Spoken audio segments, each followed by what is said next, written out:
हमारे ऋषि मुनियों का कहना है कि आप चाहे तो हवा में तैर सकते हैं, पानी पर चल सकते हैं, पूरी दुनिया जीत सकते हैं, लेकिन अपने मन की चाल समझना इन सब कामों से कठिन काम होता है। आपने कभी ख्याल किया होगा कि आप जो काम करना चाहते हैं, आपका मन उससे उल्टा काम करता है। उदाहरण के लिए, अगर आप सिगरेट पीना छोड़ना चाहते हैं, आप खुद से दृढ़ निश्चय भी लेते हैं, लेकिन कुछ ही समय बाद आपका मन आपको खींचकर वापस उसी सिगरेट के पास लाकर खड़ा कर देता है। और यह बात सिर्फ सिगरेट पर लागू नहीं होती। हमारे जीवन में, हम सबके जीवन में बहुत सारे ऐसे काम होते हैं, ऐसी आदतें होती हैं जिन्हें हम छोड़ना चाहते हैं, लेकिन हम चाहकर भी उन आदतों को छोड़ नहीं पाते हैं। लेकिन अगर हम प्रयास करके अपने मन के दृष्टा बन जाते हैं, उसके साक्षी बन जाते हैं, तो हम अपने मन की चाल को पकड़ सकते हैं। और अगर एक बार हमें अपने मन की चाल पकड़ में आ जाए, तो फिर हम कोई भी आदत छोड़ सकते हैं, या फिर इसके उलट कोई भी आदत अपना सकते हैं, जैसे कि ब्रह्म मुहूर्त में उठने की, या फिर कोई भी ऐसा काम जिसे करने में हमें आलस्य आता है। क्योंकि हमारी आदतों के पीछे मूलभूत बिंदु हमारा मन ही होता है, और हम उसे ही नजरअंदाज करके चलते रहते हैं, और बाद में पछताने के सिवाय हमारे पास कोई चारा नहीं बचता। आज की जो बोध कहानी मैं आपको सुनाने जा रहा हूँ, उसमें आपको कुछ ऐसे तरीके पता चलेंगे जिससे कि आप अपने मन की चाल को भली भांति पकड़ सकते हैं, उसको जान सकते हैं, उसका निरीक्षण कर सकते हैं, और उसके बाद अपनी आदतों में बदलाव कर सकते हैं। एक बार एक वाचाल शिष्य गुरु के आश्रम में शिक्षा ग्रहण करने के लिए आया हुआ था। वो शिष्य अपने गुरु की बात कम सुनता था, लेकिन अपनी बात बताने में वह बहुत उत्सुक रहता था। एक दिन गुरु ध्यान पर चर्चा कर रहे थे। ध्यान किस प्रकार किया जाता है और ध्यान का क्या महत्व होता है, इसी पर चर्चा चल रही थी। आश्रम के सभी शिष्य मौन होकर अपने गुरु की बातों को सुन रहे थे। गुरु उनको समझा रहे थे कि आप किसी भी प्रकार का ध्यान करते हो, लेकिन ध्यान की गहराइयों में जाने के लिए आपको अपने मन के अंदर प्रेम जागृत करना होगा। ध्यान करते समय आपको निरंतर अपने मन का निरीक्षण करना होगा कि आपके मन के अंदर किस प्रकार के विचार आते हैं। गुरु अपनी बात पूरी कर पाते, इससे पहले ही वो वाचाल शिष्य बीच में ही बोल पड़ा। उसने कहा, गुरुजी, मैं बहुत दिनों से अपने मन का निरीक्षण कर रहा हूँ। मैं हर आने जाने वाले विचार को बड़ी गहराई से देखता हूँ, समझता हूँ, लेकिन उसके बावजूद मेरे मन की आदतों में कुछ बदलाव नहीं आ रहा है। मैं अक्सर सुबह देरी से उठता हूँ, और रोज रात को मैं यही सोचकर सोता हूँ कि मैं सुबह जल्दी उठूंगा, जल्दी उठकर ध्यान करूंगा, अपने मन का निरीक्षण करूंगा, लेकिन मैं ये कर नहीं पाता हूँ। मैंने अपने साथी शिष्यों से भी इस बारे में चर्चा की, लेकिन उनके पास भी इसका कोई जवाब नहीं है। इस आश्रम में कोई एक दूसरे से बात ही नहीं करना चाहता, सब लोग चुपचाप रहते हैं, कोई चर्चा नहीं होती। ऐसे हम अपने मन को कैसे समझ पाएंगे, उसका निरीक्षण कैसे कर पाएंगे, जब तक हम अपने मन के विचारों का, अपने मन की आदतों का एक दूसरे के सामने जिक्र नहीं करेंगे, उसकी चर्चा नहीं करेंगे, उस पर बहस नहीं करेंगे, तब तक हम चुप रहकर अपने मन को कैसे समझ पाएंगे। कृपया करके इन सभी शिष्यों को समझाने की कृपा करें कि कम से कम एक दूसरे से अपने मन की बात साझा तो करें। उनके मन में क्या विचार चलते हैं, ध्यान में उनके अंदर क्या बदलाव आता है, वो क्या महसूस करते हैं।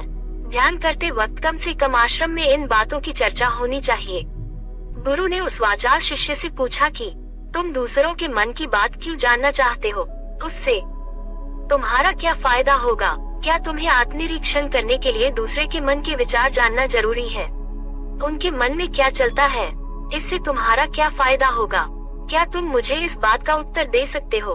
वाचाल शिष्य ने अपने गुरु से इस प्रकार के उत्तर की अपेक्षा नहीं की थी। उसने सोचा कि बात तो गुरुजी ठीक कह रहे हैं, इससे मेरा क्या फायदा होगा?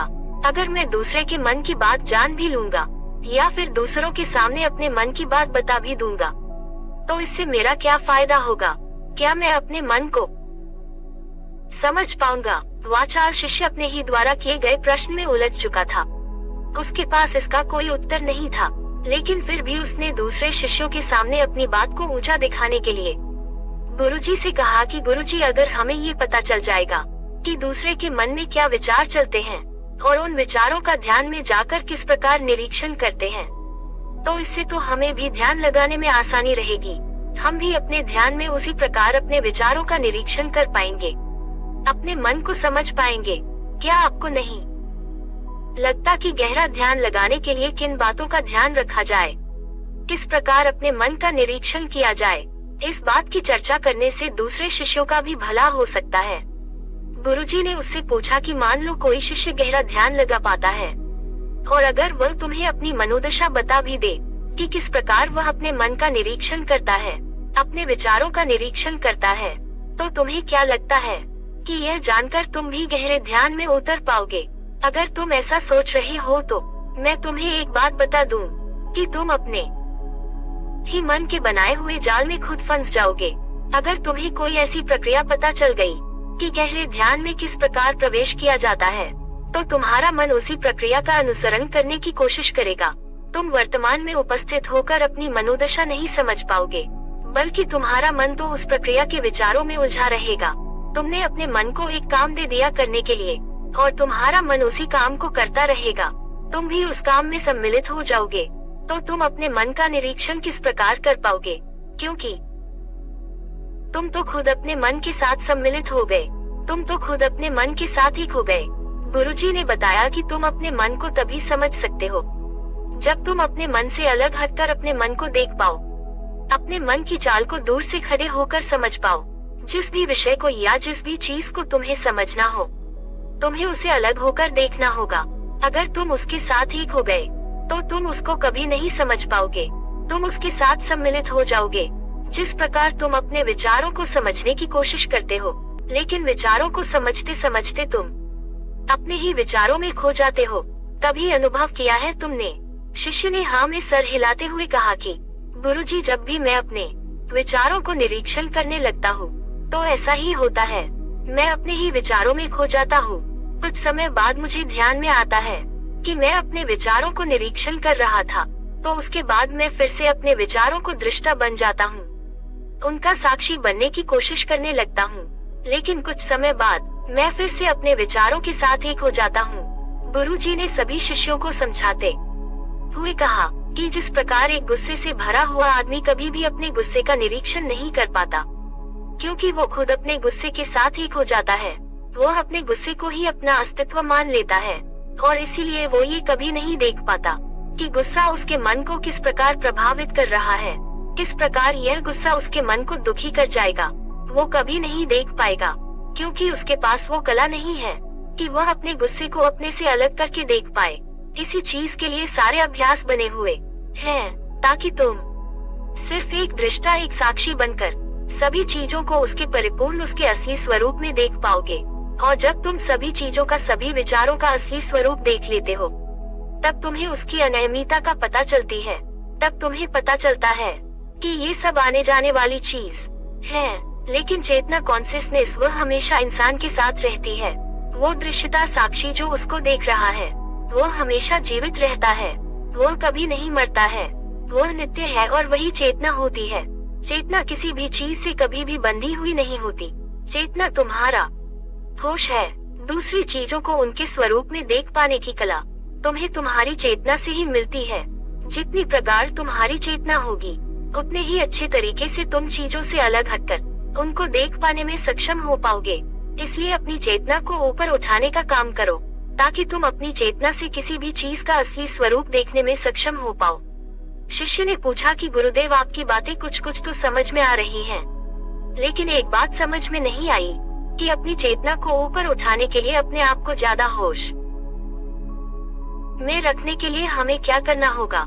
इस पर चर्चा करते हुए गुरु ने बताया कि तुम मौन होकर, चुप होकर सिर्फ अपने विचारों को, अपने मन की प्रक्रियाओं को, अपने अनुभवों को देखना शुरू करो। तुम्हारे अनुभव आते हैं, तुम्हारे अनुभव चले जाते हैं। वो अनित्य है, वो हमेशा हमारे साथ नहीं रहने वाले हैं, लेकिन हमारा मन उन्हीं अनुभवों को पकड़ने की कोशिश करता रहता है। जब तुम्हें कोई अच्छा अनुभव होता है, तो तुम्हारा मन चाहता है कि तुम्हें बार बार वही अनुभव हो, और उसी अनुभव को लेने के चक्कर में तुम्हारा मन तुम्हें फंसाता चला जाता है।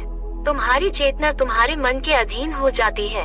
वही होता है एक सिगरेट पीने वाले के साथ, वही होता एक शराब पीने वाले के साथ, और वही होता है हर बुरी आदत अपनाने वाले के साथ, कि उसकी चेतना उसके मन की गुलाम हो जाती है। अगर तुम अपनी चेतना को अपने मन से आजाद करना चाहते हो, तो सबसे पहले मौन रहना सीखो, चुप रहना सीखो। तुम्हारे ज्यादा बोलने की आदत, दूसरों से उनके अनुभव सुनने की आदत तुम्हारे मन को और ज्यादा भर देगी। लेकिन अपनी चेतना को आजाद करने के लिए तुम्हें अपने मन को खाली करना सीखना होगा। जब तुम अपने मन को खाली करोगे तब तुम्हें अपनी चेतना का असली स्वरूप दिखाई देगा। तब तुम्हें पता चलेगा कि मौन रहकर, चुप रहकर अपनी चेतना को कैसे ऊपर उठाया जाए, कैसे हमेशा चैतन्य रहा जाए। चैतन्य रहना ही हमारा असली स्वरूप होता है, लेकिन हम उसे भूल चुके हैं अपने मन के अधीन होकर। इसीलिए अपनी चेतना को अपने मन से छुटकारा दिलाना होगा। इसके लिए तुम चुप रहकर अपने मन के विचारों को देखना शुरू करो, उसके अनुभवों को महसूस करना शुरू करो। जब तुम अपने मन के साक्षी हो जाते हो, अपने मन के दृष्टा हो जाते हो, उसे देखने वाले हो जाते हो, तब तुम्हें पता चलता है कि तुम्हारे मन में एक विचार जाता है तो दूसरा आ जाता है, दूसरा जाता है तो तीसरा आ जाता है। और इस प्रकार जिस तरह सड़क पर भीड़ चल रही होती है, लोगों का हुजूम चल रहा होता है, एक आदमी जाता है तो दूसरा आता है, दूसरा जाता है तो तीसरा आता है। उसी प्रकार हमारे मन की भूमि में अनेक विचार आते और जाते रहते हैं, लेकिन धीरे धीरे हम उनसे जुड़ते नहीं हैं, उनके साथ बहने नहीं लग जाते, उनके साथ खो नहीं जाते, बल्कि उनके साक्षी होकर बस देखते रहते हैं। और देखते देखते धीरे धीरे उस सभी विचार विलीन होने लगते हैं, और उसके बाद हमारे मन की भूमि पूरी तरह से खाली हो जाती है। और अब हमें पहली बार अपने चैतन्य होने का पता चलता है। हमें पता चलता है कि हमारी चेतना ही हमारा असली आनंद है, वही हमारा स्वरूप है। और उसके लिए अपने मन की भूमि से खरपतवार हटाने जरूरी होती है। उसके लिए मेहनत नहीं करनी, बस उन विचारों को देखते रहना है।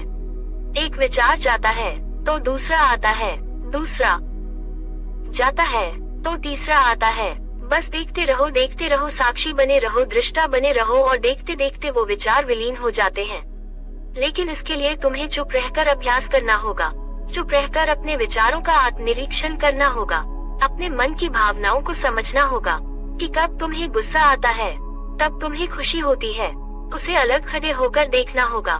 जब भी हमें गुस्सा आता है या खुशी होती है या किसी से घृणा होती है, तो हम तत्क्षण उत्तेजित हो जाते हैं, और उत्तेजना की वजह से ही हम उन भावनाओं को अलग होकर देख नहीं पाते हैं। लेकिन अगर हम उत्तेजित न हो, शांत रहे, शिथिल रहे, तो हम अपने मन की भावनाओं को समझ सकते हैं, उनको जान सकते हैं। और जब हम अपने मन की भावनाओं को जानने लगते हैं, तब हमें पता चलता है कि कोई भी भाव हमेशा नहीं रहता। एक भाव जाता है तो दूसरा चला आता है।